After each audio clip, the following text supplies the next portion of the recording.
रायगडमध्ये भाई काँग्रेसने जो आहे तो महिला आरक्षणाला विरोध करत महिला आरक्षण जो 33% जो GR पारित होणार होता तो आता रद्द झालेला आहे।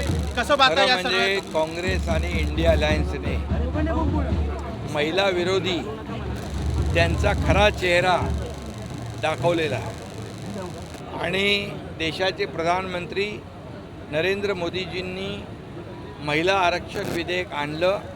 त्यांनी यापूर्वी देखील महिलांसाठी अनेक योजना केल्या, जनधन योजना, उज्ज्वला योजना, लखपती दीदी, ड्रोन दीदी अशा अनेक योजना केल्या। महिलांना आत्मसन्मान आत्मनिर्भर करण्याचं काम केलं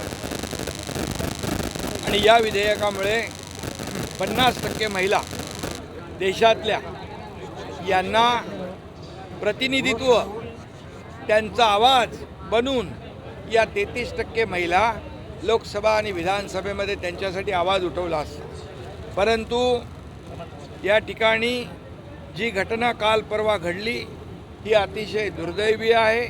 देशाच्या इतिहासामध्ये काळा दिवस म्हणून त्या ठिकाणी परवाचा दिवस होता, कारण महिला आरक्षण विधेयकाला विरोध करणं म्हणजे महिला आणि नारी शक्तीला विरोध करणं, त्यांच्या विकासाला विरोध करणं।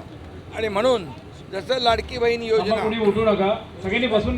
लाडकी बहीण योजनेमध्ये जसं ज्यांनी विरोध केला, लाडक्या बहिणींनी त्यांना धडा शिकवला, असाच या ठिकाणी देखील या विधेयकाला ज्यांनी विरोध केला या देशातल्या करोडो लाडक्या बहिणी त्यांना धडा शिकवतील, त्यांना जागा दाखवतील आणि संपूर्ण देशभरातल्या लाडक्या बहिणी आदरणीय प्रधानमंत्री नरेंद्र मोदीजींच्या मागे उभ्या राहतील।